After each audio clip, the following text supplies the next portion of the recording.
The dumbest thing Melissa ever did while drunk was when she was at a party. She put on a fake cat tail and cat ears, grabbed a shovel, and went outside. She said, "Soil to the boil, bitches!" Then she dug a hole in the dirt and sat in it. After a while, Melissa crawled out of the hole, walked up to a random guy and said, "Kiss me for money, then I'll call the cops." Melissa and her friends still laugh about that night. The worst experience Andy Mations had was when she went with her mom to a parent-teacher conference. When she walked into the classroom, the teacher immediately said, "Oh, I didn't know your mom was an immigrant." Andy was so pissed off, but her mom told her in Spanish, "What did he say? Translate for me." She obviously didn't translate, but instead went up to her teacher and slapped him across the face and cursed him out in Spanish.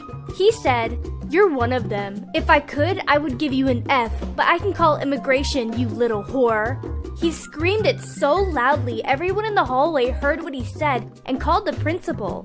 Andy explained what happened, and the principal immediately fired him. When I was 4 years old, I tried hot chocolate for the first time. Never having had a hot beverage before, I burnt my tongue. Never having burnt my tongue before, I thought I was allergic to it. 3 years later, at a friend's birthday party, my friend's mom was buying us all hot chocolate. I told her thank you, but I can't drink it since I have an allergy. She laughed, and so did everyone else. Of course, this hilarious news made its way back to my family, and they still tease me about it to this day. When he's not being a Planet Dolan superstar, Zaragamba likes to work construction. For one of his recent jobs, he had to demolish an old house from the 60s. Other than some questionable design choices, the house seemed totally normal. That is until Zaragamba started knocking down the bedroom walls. It turned out the walls were filled with hundreds of severed heads and limbs. Zaragamba almost screamed, until he realized the disturbing body parts were just creepy baby doll parts. He doesn't know who the hell put doll parts in the wall, but it definitely gave him a good scare. Spincess and her mother were about to go shopping at the store, and Spincess wanted to wear her crop top. Spincess's mother didn't want her to wear it, so they argued about it. Eventually, Spincess's mother ended up putting on the crop top herself, so that Spincess couldn't wear it. When they went to the store, they ended up seeing the principal from Spincess's school, and worse yet, the principal saw them. So when I started the 9th grade, I was behind a couple of grades, so I was about 16 years old. This was my fault because I never did the work in school. I always hated school, and I went into homeschooling before, and I kind of just dicked around and played World of Warcraft the entire time. So I was way behind when I started the 9th grade. My 7th period teacher was super young. She was maybe like 26. Everyone thought she was hot because she was young and pretty, and she was very easy on us. But she always had sort of a stuck-up personality. I was never a kid that did anything bad, so I always turned in my work on time even after I missed a lot of days of school. So she didn't have anything against me particularly. Life was really hard at that time, and being 16 in the 9th grade made things extremely hard. I eventually made the decision to quit school. Now, I'm not recommending it, and I'm not saying it was a good thing that I did, but it was the best option for me at that time. I was having a lot of family problems and other personal issues that I can't really talk about. But after quitting, I still met up with my friends who still had that class. And they told me, she told everyone in the class to look at me as an example and that I'm going to end up under a bridge. Yeah, she basically told everyone that I was going to be homeless because I dropped out of school. How fucked up is that? To talk about me in front of all of my friends and everyone I knew while I wasn't there? So unprofessional. And it just so happened that a half a year later, she got caught with the DUI. And her mugshot went all around the school. Gergak and his friends used to do a lot of crazy stuff, such as tie each other up to do fake interrogations or throw snowballs over cars as they passed by, which Gergak thought was really dumb. But the dumbest thing Gergak and his friends ever did was the invisible line trick. Only they actually tied a line, so when a car came by, the driver didn't react. Instead, he kept driving until the line cut through his bumper like butter. The stop sign the line was tied to flew up and into his back window, shattering it. The angry driver climbed out and chased Gergak and his friends, but in the end, only his friends got in trouble. Dolan was 19 when he was in driving school and had a crush on a girl in his class. When it was time for the driving test, he climbed into the car and saw her. Wanting to impress her, he started up and yelled, "Hey, You want to see something cool? She said, yes. And being dumb, he tried to flip the car on the fence by driving really fast towards it. The driving teacher screamed, "What are you doing?" Dolan hit the fence and broke the car, but she did date him for being brave. When I was in college, I had to write a 10-page paper about a word that had a universal definition but meant something special to me. I chose the word magic, and for the longest time, I struggled. I really struggled to explain what this word meant to me. But I got creative. Instead of writing your traditional boring essay, I wrote a paper that was a story. It was the story of a young boy meeting an old man out in the forest who teaches him the meaning of the word through poetry, music, and singing. My teacher loved this paper so much that she sent it to every other writing teacher in the school, and to this day, my essay is used by the teachers at my college as an example to new students on how to write an essay and do it creatively. Gergak's dad is kind of weird. He loves buying new toys and gadgets, but he's not so good at using them responsibly. One day, he went and bought himself a brand new taser. He was really excited to show Gergak, so when Gergak walked in, his dad shouted, "Look what I got, son! I'll give you $5 if you let me tase you." Gergak was just a stupid kid at the time, so he lifted his shirt and said, "$5? That's a lot of money!" The taser was turned down to the weakest setting, but it still really hurt. Gergak enjoyed his $5 though. His dad still brings this story up every time Gergak brings a new friend over. Honeybits' worst teacher experience was in the 3rd grade on her mom's birthday. She wrote a note to her friend who read it and put it away on her lap. Then a kid took it and gave it to the principal. It read, "Tell your mom to call my mom if Mrs. D is being mean to you because she yelled at me earlier for nothing." Mrs. D talked to Honeybits in the hallway asking her about the letter. Instead of reassuring her, she screamed, "Are you going to cry because I asked you a question? Huh?" Honeybits started bawling. She had a lot going on in her life at the time, and Mrs. D told her to come back in when she was ready to talk. 5 minutes later, Honeybits walked in and asked if she could call her mom. Mrs. D yelled again at the top of her lungs, making Honeybits cry for the rest of the day. When Tarrell was in 6th grade, he talked to a classmate, Derek, at recess. Derek asked, "Have you ever saw that?" Tarrell replied, "Yes. Yes, and you are not using proper grammar. It should be, have you seen that?" Later on, Tarrell was sent to the office where he saw Derek crying. The principal asked him if he did anything mean to Derek, to which he replied, "No." Then Derek said, "He corrected my grammar." Needless to say, Tarrell was shocked, standing there in disbelief. The principal asked why he corrected his grammar. There was an awkward silence until Tarrell replied, because it was improper."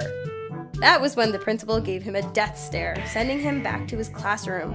He ended up getting detention afterwards, all for correcting someone else's grammar. Carlin worked at McDonald's. He was usually paired with a stupid co-worker who everyone else thought was smart.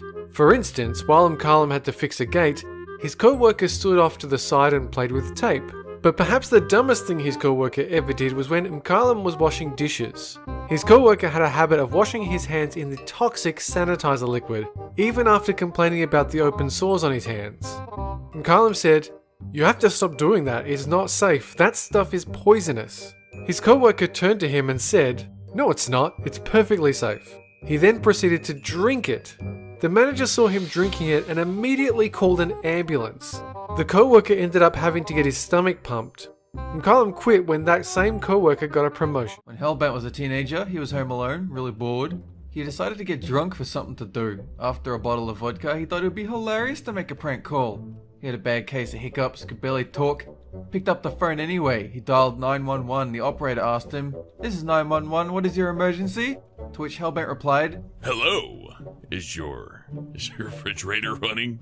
There was a second of silence and the operator asked him if he was joking. He said, "No," as if she had just insulted his whole family.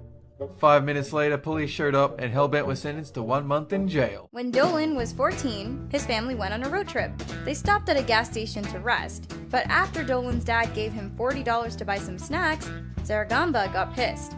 As soon as Dolan walked into the store, he heard Zaragamba yell about him about not being able to get the snacks and why his younger brother was getting them instead. Dolan walked out of the store and said, Dad trusts me more. That made Zaragamba yell. I want to go to the gas station with $40. So Dolan and Zaragamba argued about it for 10 minutes until their dad said, If you don't shut your fucking mouths right now, I am going to give you both $40 and leave you here. That was the end of the argument. And while Dolan waited in the hot car, Zaragamba walked into the store to buy the snacks. When Dolan was younger, he tried to ask out this girl at school when suddenly Hellbent came running down the hall and yelled, Dude, you have a massive erection! See? Look at your crotch! This led him to walk away, silently embarrassed, with everyone, including the girl, laughing. So I mess up my words a lot. It's kind of a very common thing that I do that everyone knows I do. I do it on streams, I do it in real life. I am a very clumsy person with my mouth. So that's my biggest talent, and I like to pride myself in it, as I have more than enough embarrassing stories to talk about. But I will tell you the one time that always comes back to me that makes me just cringe, aside from accidentally saying testicles in class. But this time, I was about 15 and I had a boyfriend. We just recently started hanging out and talking to each other, which was hard for me because I was already shy.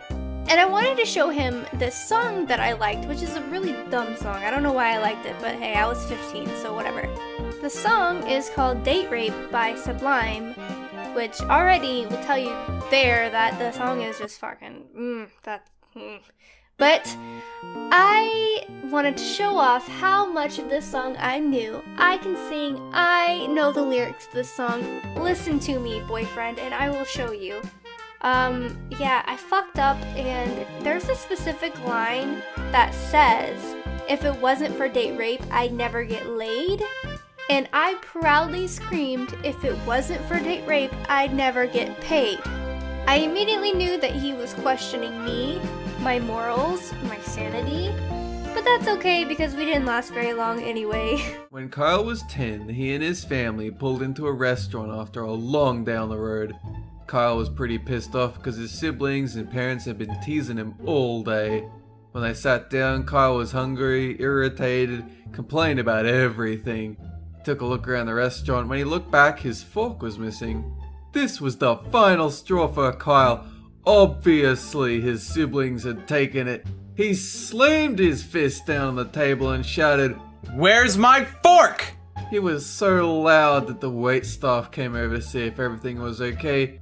Kyle's mum gave him a smug smile and said, It's in your hand. Sure enough, Kyle had been holding it the whole time.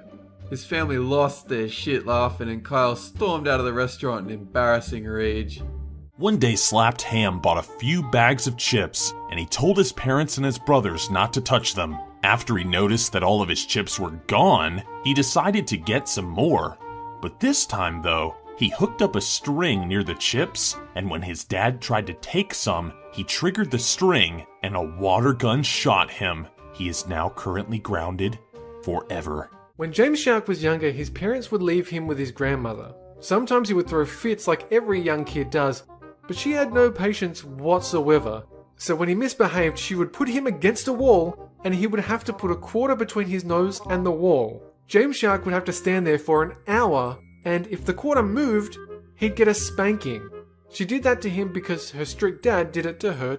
When Sweet Commando was in the army, he was home on leave and picked up a few shirts at a gun store for some extra pocket money and something to do. A guy walked in and asked to see a Glock .45 in the display case. Sweet Commando made sure the pistol was loaded. The man looked at it, muttered something unintelligible, then without warning, loaded a live round into the chamber and fired it into the wall beside him. The man dropped the gun and started to cry, freaked out that the gun had actually fired. He claimed that the store sold faulty merchandise and that he wanted the full retail price of the pistol given to him, as well as a free handgun. Luckily, the store was frequented by off and on duty police officers, and he was hauled away in handcuffs, still crying. Before Mimi was a Planet Dolan superstar, she worked as a professional makeup artist. When she first started, Mimi accepted a job offer from a random Instagram model. It was, well, a little strange. When she arrived at the site, Mimi met the model who she strongly suspected was a porn star. The model told Mimi she wanted every inch of her body covered with foundation. She wanted a more bronze look and gave Mimi very specific instructions on which body parts to highlight, contour, and bleach. Mimi wasn't comfortable with this at all, but she didn't want to say no in case her new business got negative feedback. So after doing the job, she threw away all the brushes she used on the model's privates and added a no nudity clause for her website. You go, Mimi. One day, Slapped Ham was supposed to babysit his brother after school. He fell asleep on the couch, and when he woke up, his brother was nowhere to be seen. He found his brother in the bathroom, setting everything on fire. He managed to put out all the fires, but when his parents got home, he was holding the lighter. They dragged Slapped Ham outside and threw him into the garbage bin just as the garbage truck was driving past their house. Luckily, he managed to jump out at the last minute, saving his life. His brother never even got in trouble. A few years ago, Spinal Palm got a really awesome dirt bike and was riding down the highway. He was going about 50 miles per hour, so nothing too fast. Then when a black object about the size of his fist came flying toward him, it struck his chest. Spinal Palm noticed it was a hummingbird, and its beak went about 1/3 of an inch into his chest where it got stuck. He violently swerved to the left, right in front of a car by about 10 meters. It was still at relatively high speeds. He then yanked the handlebars to the right after it passed with the bird still in his chest and drove off into a ditch. Ramona was working at Starbucks one very busy morning when a woman went up to her. She told Ramona that the toilet in the woman's bathroom had run out of toilet paper. She went on to say that because there was no toilet paper, she was forced to improvise, and that some toilet paper really needed to be stocked. Ramona couldn't just leave her station due to the rush, so she told a member of the cleaning crew. When the member of the cleaning crew went into the bathroom to restock the toilet paper, he found that the woman had improvised with a ton of thick brown paper towels. They were stuffed into the toilet, causing it to overflow. Water and the woman's excrement had spilled all over the floor. The woman's bathroom had to be shut down until everything was cleaned up, and the smell was gone. Pandora was a chubby kid back when she went to school, so one day she was changing into her gym uniform when one of her bullies took a picture of her in only her bra and underwear.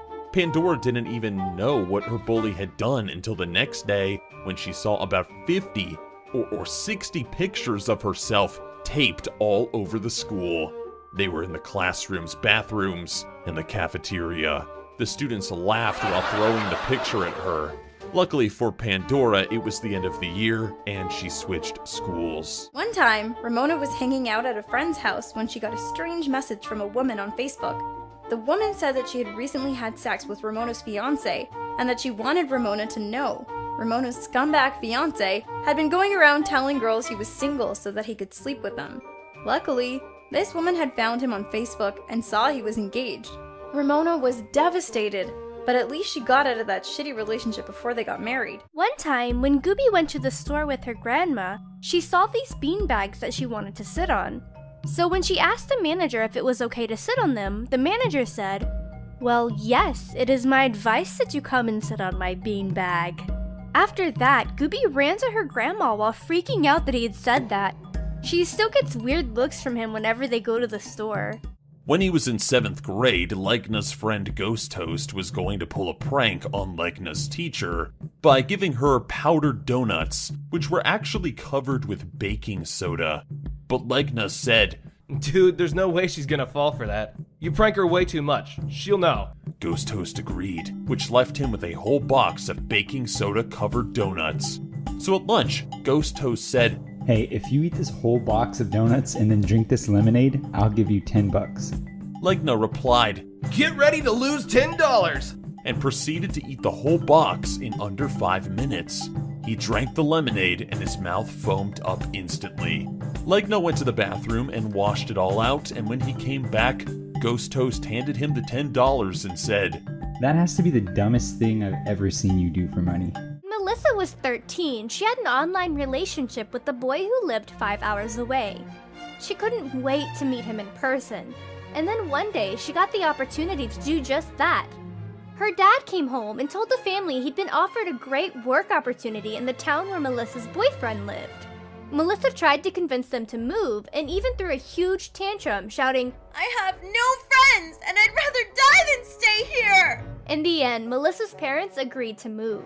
But when Melissa arrived, her boyfriend suddenly changed his mind and deleted her on all forms of social media. When Doopy was about 12, she was just chilling in my room when she heard her 5 dogs start barking.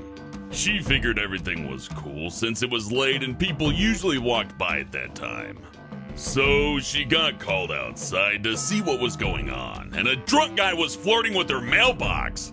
He called it a sexy mamacita who could use a cool dude like him, and got progressively sadder the more the mailbox ignored him. He went from being polite to a little hurt to sobbing like a baby who just got his candy bar stolen. It took Doopy a few tries to tell the 911 operator what was going on as she was laughing so hard. When the police finally got there, Doopy and her family were just laughing at the entire situation. He spent the night in the drunk tank, but at least he lived to tell the tale of Señorita Mailbox. One thing that has always bothered me throughout my entire life that not a lot of people know is that whenever I hear like a slam or a shake, like the room shakes even for like a second, you know, be it an earthquake or a truck driving by or a motorbike, whatever, I always think every single fucking time that it's the end of the goddamn world. And that's only because I got told about how the dinosaurs died out and I was like, well, I guess our time's coming then. Like, it has to happen again sometime. It's gotta be soon. An asteroid hits the Earth, or there's a super volcano that goes off, or I don't know, the Earth just fucking decides, hey, I'm done, it just splits in half and everyone dies just real quick. You know, just real apocalyptic stuff, and I have that all the time. So every time there's a helicopter overhead, or even sometimes Gooby's outside, you know, on the treadmill doing her thing, and it's making the room shake, and I'm like, oh god, we're gonna fucking die again. This is awful. What's going on? No, the meteor. Oh wait, no, nothing's happening. Like every other fucking time the room has shaked or there's noise or anything, I either chalk it up to my anxiety or I chalk it up to me being a fucking weirdo. I've done some pretty stupid things in the past, and one of those involved going onto Gaia Online, writing usernames on my butt cheek while wearing underwear, of course, and taking pictures of it for gold. The thing was, I was 12, and I had no idea that half of these people were probably pedophiles. But let me tell you, I was hella rich. It did attract some unwanted attention though, and I did end up deleting my Gaia. Was it worth it? Absolutely not. Sacred Snoopy has a terrible habit of chewing on her fingers and eating the skin until they bleed. It started as a backlash of having the pacifier taken away too soon as a baby, but as she got older, it worsened. Luckily, she's been able to control it much more and doesn't allow herself to bleed. Also, she only chews 2 fingers now. Her family used to scold her constantly about it, and she would scare others with it.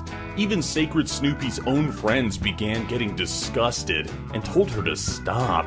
She never saw it as a big deal, but decided to stop anyway. Nowadays, it happens more when she's angry or stressed out. Snoopy's weirdest secret is she likes to write weird fan fictions about her friends and her crushes. I know what you're thinking. That's not that weird. Well, sure, except in the 8th grade, that was all Snoopy did. She wrote dozens of them, and some of them were really messed up. By your standards, though, not mine. When Snoopy had a fight with her friend, she wrote the friend and her little brother into an incest fan fiction. She also wrote a 2-part story about another friend getting decapitated and her doing things to the body. Part 1 was about her severed head, and Part 2 was about the body. A year later, Snoopy's mom found all of her fan fictions and, well, you can bet that Snoopy had a little bit of explaining to do.